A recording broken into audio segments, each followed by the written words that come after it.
هعمل لكم النهارده يا جماعه الفرخه الروستو.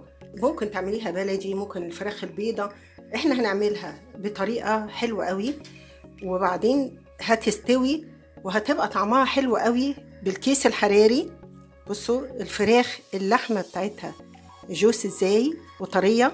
وهنعمل معاها الرز اللي هو بالخضار، وهبدأ معاكم دلوقتي بالمكونات وبالفيديو.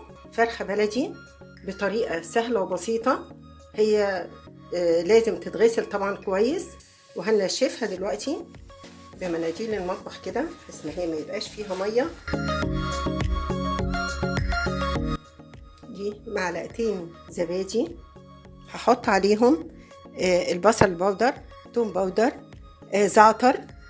زعتر جاف او فريش، فلفل اسمر، بابريكا، جنزبيل، حبهان، كركم، قرفة وملح، ولو عندك روزماري ممكن تحطيه عليه.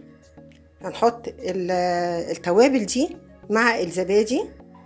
سر الخلطة بقى، لو انت عندك بشر برتقان، لو عندك ممكن بشر برتقان ومحافظاه في الفريزر، حط عليها معلقتين زبدة مع الزبادي، بتدي الفراخ طعم حلو قوي مع البرتقان. نقلبهم كويس. هفتح كده الجلد، بين الجلد وبين اللحم، عشان ادخل الخلطة اللي انا عاملاها كده تدعك كويس. عندك الخضار اللي متوفر عندك، ونحط له برضو معلقة. انا نسيت احط الليمون، يا ريت ما تنسوش حاجة زيي. هدعك طبعا الليمونة فيها. شايفين كده انا حطيت الخضار. مش هخرم الكيس، انا هسيب الكيس زي ما هو عشان تستوي. هحطها في الفرن. رز هنعمله بالخضروات. احط المادة الدهنية. عايزة تحطي زيت على زبدة او زيت بس. احط بصلاية صغيرة قوي، معلقتين بصل. انا هحط الجزر عشان الجزر محتاج سوا شوية. احط البسلة المتفرزة، الجزر جزرية كبيرة او كوباية جزر متوسطة، وكوباية بسلة تقريبا متوسطة، واسيبهم يتشوحوا مع بعض. قطعة ماجي مش عايزة تحطيها مش مشكلة، ممكن تحطي تزودي المية، تزودي جزء منها بالشوربة. معلقة كركم صغيرة عشان ناخد فايدة الكركم، وشوية برضو منها اللون. نص معلقة قرفة صغيرة. اوكي، نحط برضو نص معلقة فلفل صغيرة اسود.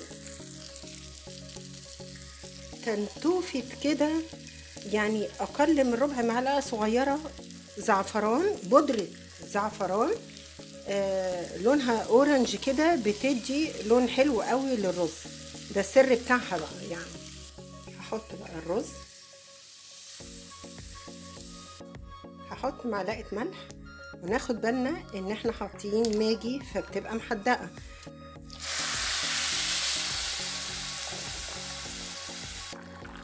يا دوبك نغطي الرز فوق الرز مثلا زي 2 سنتي. اغطيه بقى شوية، وبعدين اوطي عليه. ده الرز تقريبا اتشرب شوية، بس انا هبدأ اوطي عليه. الفرخة طلعتها، وهبدأ يعني اشيل الكيس بتاعها الحراري بحيث ان هي تتحمر في الفرن. هشيل الكيس الحراري او افتحه واحطها في الفرن عشان تتحمر.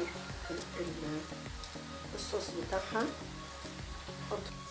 بصوا يا جماعه، انا طلعتها من الفرن. بصوا مستويه ازاي. ده شكلها بعد ما بتطلع من الفرن. هنبدا نقدمها. بصوا الرز ده، الرز كده بعد ما استوى انا قلبته. نبدا نقدمه.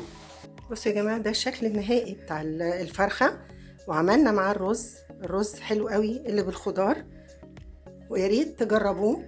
ولو عجبكم الفيديو عايزة اشوف الكومنتات بتاعتكم ورأيكم في الوصفة والطريقة.